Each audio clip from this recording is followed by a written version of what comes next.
Hi everyone and welcome back to maths with Sukirti Gaur YouTube channel. तो इस video में हम स्टार्ट करने वाले हैं concept of parallel lines and its angles. मतलब है कि एक्सरसाइज 6.2 को स्टार्ट करने से पहले हमें कॉन्सेप्ट ऑफ पैरेलल लाइंस करना बहुत ज़रूरी है, प्लस उसके साथ साथ हमारे पास टाइप्स ऑफ एंगल्स और पेयर ऑफ एंगल्स हैं हमारे सिलेबस में, उनको जान लेना बहुत ज़रूरी है, क्योंकि अगर वो नहीं हो पाएगा तो हमसे 6.2 के क्वेश्चंस कंप्लीट नहीं हो पाएंगे। ठीक है, तो सीधा 6.2 आने से पहले मैं हर बार कोई भी एक्सरसाइज शुरू करने से पहले उससे पहले का कॉन्सेप्ट जो है कवर करती हूँ, जिससे बच्चे को कोई प्रॉब्लम ना आए क्वेश्चन सॉल्व करने के लिए। चलो स्टार्ट करते हैं। पैरेलल लाइंस, पहले तो मैं पूछना चाहूँगी कि क्या होता है, क्या आपको मालूम है कि पैरेलल लाइंस क्या होती हैं? तो पैरेलल लाइंस आपके पुराने सिलेबस में भी रही हैं, पिछली क्लासेस में भी रही हैं। ठीक है, parallel lines are those lines which never intersect each other, है ना, which never intersect each other. इसका मतलब क्या है, आप मुझे बताओ ऐसा कौन सा केस बनेगा जिसमें आप कभी भी एक दूसरे से इंटरसेक्ट नहीं करेंगे। जब आप ऐसे साथ साथ चल रहे हैं, है ना, ऐसे साथ साथ चल रहे हैं, मतलब इस तरीके से भी अगर कोई एक लाइन हो जाती है या आपका रास्ता इस तरीके का हो जाता है तो आप कहीं ना कहीं जाके एक दूसरे से मिल जाएंगे। ठीक है, इसका मतलब है कि आपका वे, आपका चलने का इस तरीके से होना चाहिए कि आपके जो बीच का जो डिस्टेंस है वो हमेशा क्या रहे, सेम रहे। उसी केस में आप कभी भी एक दूसरे से ऐसे इंटरसेक्ट नहीं कर पाएंगे। क्लियर है? तो parallel lines are those line which never intersect each other. और सेकंड पॉइंट क्या है, दे हैव सेम डिस्टेंस और you can say constant distance between them. Constant मतलब होता है एक जैसा डिस्टेंस हमेशा रहेगा बिटवीन देम, मतलब ये जो डिस्टेंस है वो हमेशा आप कहीं पे भी कितना ही एक्सटेंड कर लें से ये सेम रहने वाला है। ठीक है, तो सबसे पहले तो हमें पैरेलल लाइंस के बारे में पता चल गया। अब दूसरा जो टर्म है वो क्या है, वो है ट्रांसवर्सल। तो ट्रांसवर्सल क्या होता है, फॉर सपोज मैंने कुछ लाइंस बनाई इस तरीके से, ठीक है, इस तरीके से मैंने कोई 2-3 लाइंस बनाई और उनको एक लाइन ने कट कर दिया, ठीक है, और अलग अलग पॉइंट पर काटा, और अलग अलग पॉइंट पर काटा, ऐसी लाइन को हम बोलते हैं ट्रांसवर्सल। तो ट्रांसवर्सल बेसिकली क्या है, a line which intersects two or more than two lines at different points। ठीक है, more than two lines at distinct बोल सकते हैं, distinct एक appropriate जो है वर्ड रहेगा, distinct points is called a transversal। ठीक है, ये मैं लिखवा इसलिए रही हूँ कि इन केस आपको अपने लिए नोट्स बनाने हैं या कभी आपको याद नहीं आता है तो आप अपने लिए लिख के रख सकते हैं। क्लियर है? कभी इसका एज सच ऐसा नहीं आता कि ट्रांसवर्सल की पूरी डेफिनेशन दो, बट हाँ फिल इन द ब्लैंक्स में आ सकता है कि ट्रांसवर्सल क्या है ना, छोटा सा कोई क्वेश्चन बन के आ सकता है। तो ये बेसिक चीज़ें हैं जो पता होना बहुत ज़रूरी है। अच्छा, तो पैरेलल लाइंस और ट्रांसवर्सल हमें पता लग गई। तो अब मैं आपको बताती हूँ कि हमारे जो कॉन्सेप्ट हमने जो प्रॉपर पढ़ना है वो है, अगर कोई दो लाइन पैरेलल हैं और उनसे एक ट्रांसवर्सल इस तरीके से पास कर रही है, थोड़ा सीधी बना लेते हैं इसको, इस तरीके से कोई पास कर रही है ट्रांसवर्सल ऐसे, ठीक है, तो कुछ एंगल्स, पेयर्स ऑफ एंगल्स हमारे पर निकल के आते हैं। जैसे आप ये देख सकते हैं, ये वाला एंगल निकल रहा है, ये एंगल निकल रहा है, इसी तरीके से ये वाला एंगल है, ये एंगल है, बहुत सारे एंगल्स हमारे पास आ गए हैं जैसे ही हमने दो लाइंस के बीच में एक ट्रांसवर्सल बनाई है। ठीक है, अच्छा, इन पेयर्स के कुछ नाम होते हैं। ठीक है, सबसे पहले तो हम क्लासीफाई इनको ऐसे कर लेते हैं कि जितने भी एंगल्स आउटसाइड में आ रहे हैं, जैसे ये वाला और ये वाला और ये वाला, ठीक है, ये पैरेलल लाइंस के आउटसाइड में है, इन एंगल्स को हम बोलते हैं एक्सटीरियर एंगल्स। क्या बोलेंगे इनको? Exterior angles. सिंपल सी बात है भाई, जो एंगल्स क्या है, आउटसाइड में है, बाहर हैं पैरेलल लाइन के, उनको बोलेंगे एक्सटीरियर। और वैसे ही इंटीरियर किसको बोलेंगे आप बता दो, जो पैरेलल लाइंस के अंदर आ रहे होंगे, ठीक है, तो वो हो जाएंगे इंटीरियर एंगल्स। ये है इनर साइड पे जो आ रहे हैं, ठीक है, इनसाइड पे जो आ रहे हैं। तो इनसाइड वाले कौन से हैं? एक तो ये हो गया, दूसरा ये है, तीसरा ये है और चौथा ये है। ठीक, तो एक्सटीरियर और इंटीरियर एंगल्स भी हमें मालूम चल गए कि क्या होते हैं। अब आते हैं, जैसे अगर ये पैरेलल लाइंस थी, इससे एक ये ट्रांसवर्सल जा रही है, जो मेन हमारी चीज़ें हैं वो है, सबसे पहले अगर मैं यहाँ पे ऐसे किसी पेयर की बात करूँ, फॉर सपोज एक एंगल ये वाला मैंने ले लिया और दूसरा एंगल ये वाला मैंने ले लिया, ठीक है, दिख रहा है आपको कि अगर ये मेरा एंगल 1 है और इसी लाइन में, इसी साइड में अगर मैं चलूँ, एक एंगल को मैंने छोड़ दिया है, ठीक है, और ये वाला एंगल जो नेक्स्ट आया है, ऐसे एंगल्स को, है ना, इसका नाम ले लेते हैं एंगल 2।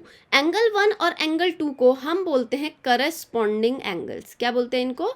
Corresponding angles. इनकी डेफिनेशन लिखने से कोई फ़ायदा नहीं है, इनका एग्जाम्पल आप जितना अच्छे से समझेंगे उतना आपके लिए अच्छा रहेगा। तो एंगल 1 और एंगल 2 जो है एक पेयर है करस्पॉन्डिंग एंगल का, ठीक है। और दूसरा पेयर कौन सा हो सकता है, मैं आपको बताती हूँ कि अगर हमने ये वाला ले लिया, फॉर सपोज ये एंगल 3 बोल दिया मैंने, तो इसी साइड में, है ना, ऑन द सेम साइड एक एंगल को आपको छोड़ देना है, और इसके बाद जो नेक्स्ट एंगल आ रहा है इसका नाम ले लेते हैं एंगल 4, ठीक है। ये हमारा हो जाएगा एंगल 3 और एंगल 4 एक साथ दोनों क्या बन जाएंगे? Corresponding angles. क्या बन जाएंगे?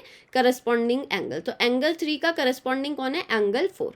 आई होप समझ में आ रहा है आपको कि सेम साइड पे जब आप एक एंगल छोड़ देते हैं, उसका नेक्स्ट वाला जो होता है वो आपका करस्पॉन्डिंग बन जाता है। अब अगर मैं बात करूं कि अगर मेरा यहाँ पे एंगल 5 है ना, और मुझे इसका करस्पॉन्डिंग ढूंढना है, तो आप मुझे बताओ एंगल 5 के सेम साइड पे हमें क्या छोड़ना है? एक एंगल को छोड़ देना है। ये एंगल 4 को हमने छोड़ दिया, और इसके बाद जो नेक्स्ट एंगल आया इसका नाम ले लेते हैं एंगल नंबर 6। ये क्या हो जाएगा हमारे लिए? करस्पॉन्डिंग एंगल, ठीक है। तो एंगल 5 का करस्पॉन्डिंग कौन हो गया? Angle number 6। तो आई होप आपको ये एग्जाम्पल के थ्रू काफ़ी अच्छे से समझ में आ रहा है कि करस्पॉन्डिंग एंगल्स हमारे लिए क्या होते हैं, ठीक है। अब आते हैं हम ऑल्टरनेट एंगल्स पर। ऐसे ही आप हर किसी का करस्पॉन्डिंग जो है बना सकते हैं, आप अपनी मर्जी से इसका बना लीजिए। यहाँ पे ले लीजिए एंगल 1, ठीक है, और आप मुझे बताएंगे कि इसका करस्पॉन्डिंग कौन होगा। तो सेम साइड पे चलेंगे, एक एंगल को छोड़ दो, जो नेक्स्ट आ गया, जैसे एंगल 2 इसको लिख लेते हो, एंगल 1 और एंगल 2 हमारे लिए क्या हो जाएगा? करस्पॉन्डिंग एंगल का पेयर। क्लियर है? अब आते हैं हम ऑल्टरनेट एंगल्स पे कि ऑल्टरनेट एंगल्स क्या होते हैं, ठीक है। तो यहाँ पे मैं लिख रही हूँ, यहाँ पे लिखते हैं ऑल्टरनेट एंगल्स। अच्छा, जो ये वाला हमने एंगल 1 एंगल 2 ये वाला जो हमने बनाया है, ये उन्हीं पेयर के लिए था जो मैंने पहला यहाँ पे डायग्राम बना के दिखाया था ना कि मेरा एंगल 1 यहाँ पे होगा। तो इसको आप भी अपने साथ साथ कॉपी में जो है बनाते चलिए, क्योंकि हर बार जो है एंगल 1 एंगल 2 मैं कहीं पे भी लिख सकती हूँ। ऑल्टरनेट एंगल्स के केस में देखेंगे ध्यान से कि अगर ये वाला नहीं, अंदर वाला लेते हैं। अगर ये वाला मेरा एंगल 1 है, ठीक है, तो यहाँ पे सेम साइड में जाने के बजाय हम चलेंगे दूसरी साइड पे। तो दूसरी साइड कौन है? उधर वाली, है ना। इधर वाले एंगल को आपने छोड़ना पड़ेगा, और दूसरी वाली साइड पे ही आप सीधे सीधे नीचे की तरफ को चलेंगे। तो ये वाला जो एंगल आ गया है, ठीक है, इसको एंगल 2 का नाम देते हैं, इसको हम बोलेंगे ऑल्टरनेट एंगल का पेयर। तो एंगल 1 और एंगल 2 हमारे लिए क्या हो गए? ऑल्टरनेट एंगल्स, ठीक है। तो आपने देखा होगा कि डायग्राम जो है बदल गया है पहले वाले से। क्लियर है? अच्छा, आप मेरे को बताओ कि अगर ये वाला मेरा एंगल 3 है, ये मेरा एंगल 3 है, तो इसका ऑल्टरनेट कौन होगा? हमने क्या करना है? इसके जस्ट दूसरी साइड पे आ गए, ठीक है, इस वाले एंगल को तो छोड़ दिया, और इसी साइड पे नीचे की तरफ चलो, ये वाला एंगल क्या हो जाएगा हमारे लिए? Alternate angle. तो एंगल 3 और एंगल 4 क्या हो जाएंगे? हमारे ऑल्टरनेट एंगल का पेयर, ठीक है। अब क्योंकि ये सारे के सारे एंगल इंटीरियर में आ रहे हैं, देख रहे हैं ना आप, एंगल 1 का एंगल 2, एंगल 3 का एंगल 4, ये ऑल्टरनेट एंगल के पेयर हैं और ये इंटीरियर में पड़ रहे हैं, तो क्या मैं इनको ऐसे भी बोल सकती हूँ? Alternate interior angle. बिल्कुल, ठीक है। तो ऑल्टरनेट इंटीरियर एंगल एक टर्म है जो आप कब यूज़ करेंगे? अगर एंगल्स ऑल्टरनेट है, साथ में वो इंटीरियर में, ठीक है। और क्या हो सकता है? अच्छा, अब अगर मैं ये वाला बोलूँ कि फॉर सपोज ये वाला एंगल था एंगल 5, ठीक है, और ध्यान दें कि ये एक्सटीरियर में आ रहा है, ठीक है। तो ऑल्टरनेट एक्सटीरियर एंगल पढ़ने वाले हैं हम, इसको यहाँ पे लिख लेते हैं ऑल्टरनेट इंटीरियर एंगल्स, और नेक्स्ट वाला क्या करते हैं? ऑल्टरनेट एक्सटीरियर एंगल, ठीक है। ये टर्म्स हैं अलग अलग जो हम यूज़ करेंगे कहीं कहीं पे। ऑल्टरनेट एक्सटीरियर एंगल, तो एंगल 5 का क्या क्या बोला था मैंने कि दूसरी साइड पे जाएंगे, उस एंगल को क्या कर देंगे? छोड़ देंगे, और सेम साइड पे इंटीरियर में नहीं, क्योंकि नाम ही एक्सटीरियर है, तो उसी सेम साइड पे एक्सटीरियर में आ जाओ। तो ये वाला एंगल हमें एक्सटीरियर में मिल रहा है ना। तो एंगल 5 के जस्ट बगल में एंगल हमने छोड़ दिया, और सेम साइड पे हम यहाँ पे आए एक्सटीरियर में ही, ये एंगल 6 इसका नाम ले लेते हैं। तो ये एंगल 5 और एंगल 6 हमारे लिए क्या हो जाएंगे? ऑल्टरनेट एक्सटीरियर एंगल का पेयर। तो यहाँ पे लिख रही हूँ मैं एंगल 5 और एंगल 6, ठीक है। अच्छा, एक और एंगल बना लेते हैं, जैसे ये वाला मैंने बोला एंगल 5 बोला है ना इसको, तो हम इसको ले लेते हैं एंगल 7, ठीक है, इस वाले एंगल को। तो ये भी क्या है? एक्सटीरियर एंगल है, तो एंगल 7 का ऑल्टरनेट बता दो ज़रा आप। तो आप भी करो, मैं भी साथ में कर रही हूँ आपके। एंगल 7 के बगल वाले एंगल को छोड़ देंगे, वहाँ से सीधा बाहर पे एक्सटीरियर नाम पढ़ रहे हैं, तो बाहर पे ही वाला एंगल कौन सा एक्सटीरियर वाला, ये वाला, ठीक है, दूसरी साइड पे। तो ये एंगल 8 ले लेते हैं, तो एंगल 8 क्या हो जाएगा हमारा, एंगल 7 के लिए ऑल्टरनेट एक्सटीरियर एंगल मिल जाएगा। क्लियर। तो मैंने ये सारे के सारे आपको कवर अप करा दिए हैं कि एंगल 1, 2 से लेकर 8 तक कितने पेयर जो है एक्सटीरियर और इंटीरियर के बन रहे हैं। क्लियर है। तो ये सब के सब क्या है, नाम है इनके, पेयर ऑफ एंगल्स के नाम है, करस्पॉन्डिंग का नाम है, ऑल्टरनेट इंटीरियर है, ऑल्टरनेट एक्सटीरियर है। अच्छा, आगे बढ़ने से पहले मैं आपको ये बता दूं कि ये सारे जो एंगल्स थे ये हम पढ़ रहे थे अभी किसके लिए, पैरेलल लाइंस के लिए। ठीक है, जब भी हम पैरेलल लाइंस में इन एंगल्स की बात करते हैं तो ये सारे के सारे एंगल एक दूसरे के इक्वल माने जाते हैं। क्या बोला मैंने आपको, if two lines are parallel, क्या बोलेंगे हम, if two lines are parallel then क्या हो जाएगा, corresponding angles will be equal. Corresponding angles क्या हो जाएंगे, इक्वल हो जाएंगे। और बार बार ध्यान रहे कि मैं कब की बात कर रही हूँ, जब पैरेलल लाइंस होंगी। ऐसा नहीं कि किसी भी लाइन को ट्रांसवर्सल कट कर रही है और आप आके कह दें कि जी ये तो करस्पॉन्डिंग एंगल्स हैं, ये तो इक्वल है, ऐसा नहीं होगा। जब पैरेलल लाइंस हैं दो और उनको कोई ट्रांसवर्सल कट कर रही है तो उसी केस में करस्पॉन्डिंग एंगल्स क्या होंगे, इक्वल होंगे। वैसे ही ऑल्टरनेट इंटीरियर भी क्या हो जाएंगे, इक्वल हो जाएंगे, और ऑल्टरनेट एक्सटीरियर भी क्या हो जाएंगे, इक्वल हो जाएंगे। ठीक है, ये सब के सब क्या माने जाते हैं, इक्वल माने जाते हैं। इसका मतलब क्या है, जब हमने वो दो लाइंस बनाई थी शुरू में करस्पॉन्डिंग के लिए, तो उस टाइम पे एंगल 1 और एंगल 2 मैंने जो आपको पेयर बताया है, वो जो पेयर था वो एंगल 1 किसके इक्वल था, एंगल 2 के इक्वल था।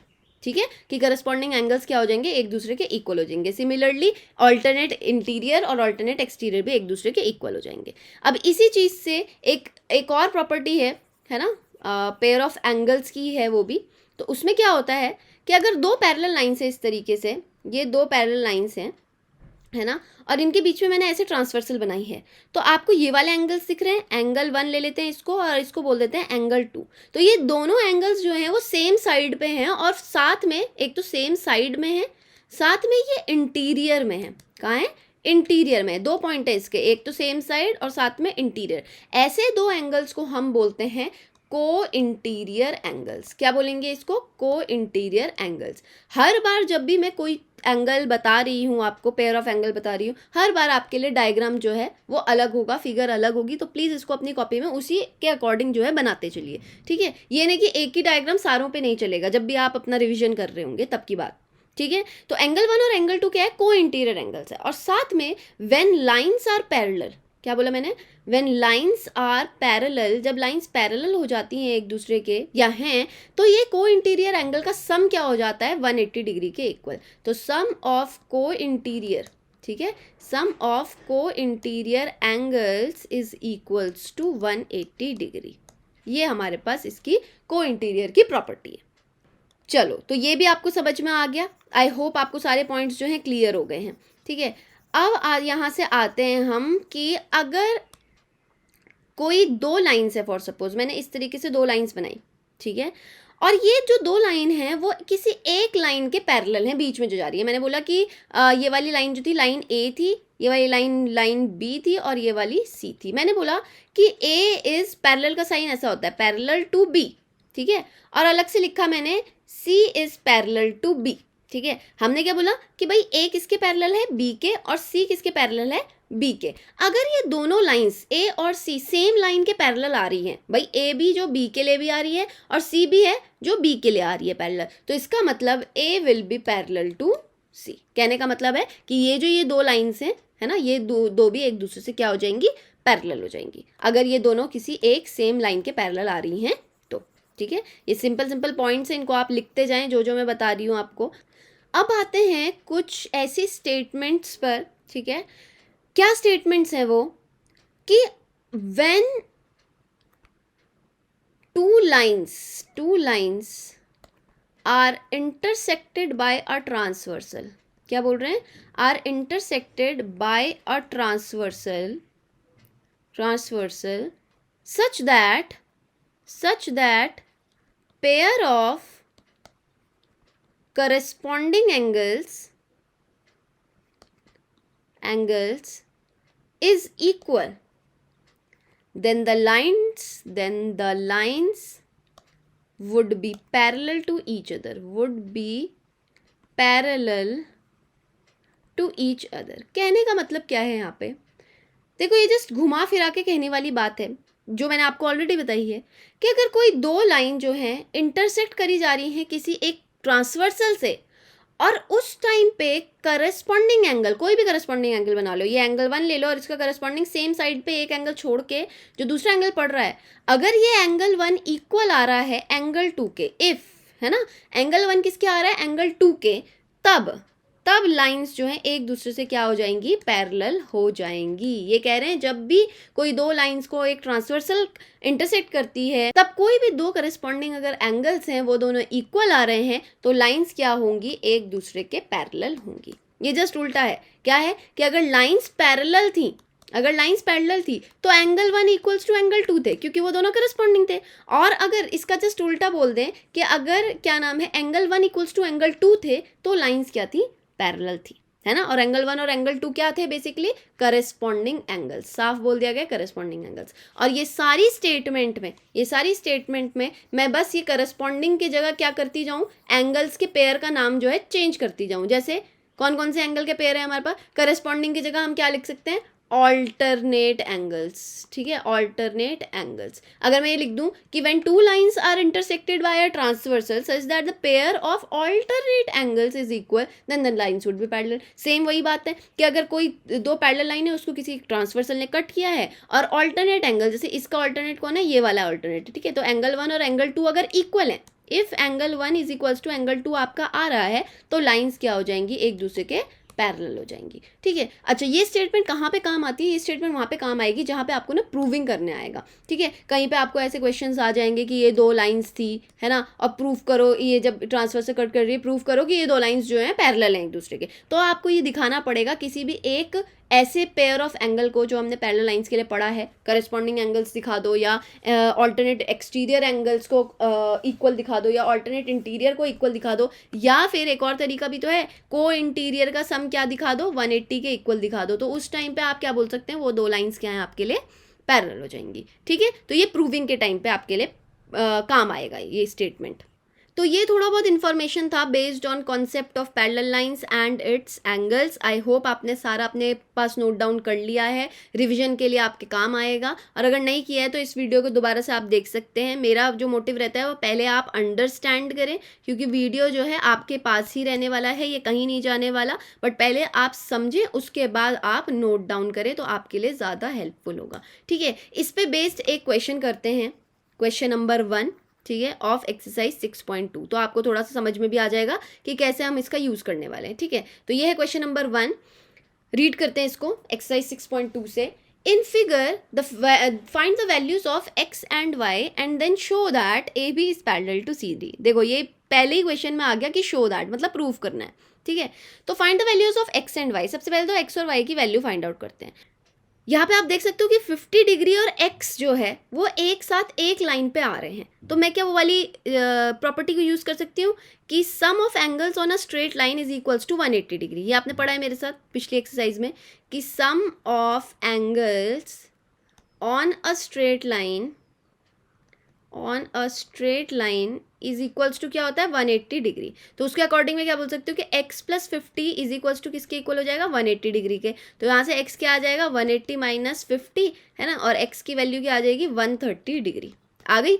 अच्छा, अब निकालना है हमें y क्या हो सकता है हमारे लिए? ये दो इंटरसेक्टिंग लाइन्स दिख रही है आपको, ये वाली, एक तो ये वाली और दूसरी ये वाली। ठीक है, तो ऐसे और ऐसे पे हमारा जो है ये यहाँ पे y बन के आ रहा है और यहाँ पे ये 130 है। तो कोई मुझे बता सकता है कि ये कौन सा पेयर ऑफ एंगल है? पैरेलल के अकॉर्डिंग तो नहीं है। तो दो इंटरसेक्टिंग पे जो बनता है वो होता है वर्टिकली ऑपोजिट एंगल्स। तो y किसके इक्वल होने वाला है? 130 के इक्वल होने वाला है। तो y will be equals to 130। कैसे लिखेंगे हम यहाँ पे? Vertically opposite angles. ठीक है, ये वर्टिकली ऑपोजिट एंगल्स के थ्रू हमारा y 130 आ गया, x हमारा 130 इस वाली प्रॉपर्टी से आ गया। अब कोई मुझे ये बता दे कि हमें शो करने के लिए क्या प्रूफ करना पड़ता है? किसी भी एक पेयर ऑफ एंगल को इक्वल बोल दो। ठीक है, जैसे यहाँ पे x जो है इक्वल आ गया है y के, ठीक है, यहाँ पे लिखेंगे सिंस का साइन ऐसा बना देते हैं हम 3 dot, since x is equals to y, so they are alternate, है ना, दो लाइंस में जब एक ट्रांसवर्सल काटती है तो इस तरीके के एंगल को, देखो बगल में एक एंगल छोड़ दिया और दूसरी साइड पे ये y जो है, ये दोनों कौन सा पेयर ऑफ एंगल बना रहे हैं, ऑल्टरनेट इंटीरियर का, so they are alternate interior angles, है ना, और वो इक्वल हो चुके हैं। तो whenever any pair of alternate interior angle is equal, तो हम क्या बोल सकते हैं, देन लाइंस आर पैरेलल, वो दो लाइंस क्या हो जाएंगे हमारे लिए, पैरेलल, तो hence A B is parallel to C D. देखा, तो बहुत सिंपल सी क्वेश्चंस हैं, ऐसा कुछ नहीं कि बहुत हार्ड आने वाले हैं, but of course practice makes a man perfect, आपको पढ़ना तो पड़ेगा ही कोई भी क्वेश्चन को सॉल्व करने के लिए। तो हम नेक्स्ट क्वेश्चन स्टार्ट करेंगे नेक्स्ट वीडियो में, अदरवाइज ये वीडियो बहुत लंबी हो जाएगी। If you have understood the whole concept of parallel lines and its angles, also the question, please like the video. If you haven't subscribed the channel yet, please subscribe to the channel, also hit the bell icon so that you never miss any update. If you have any query regarding this question or any another question to ask, or any another question to ask, please comment in the comment box. Till then, take care, bye bye.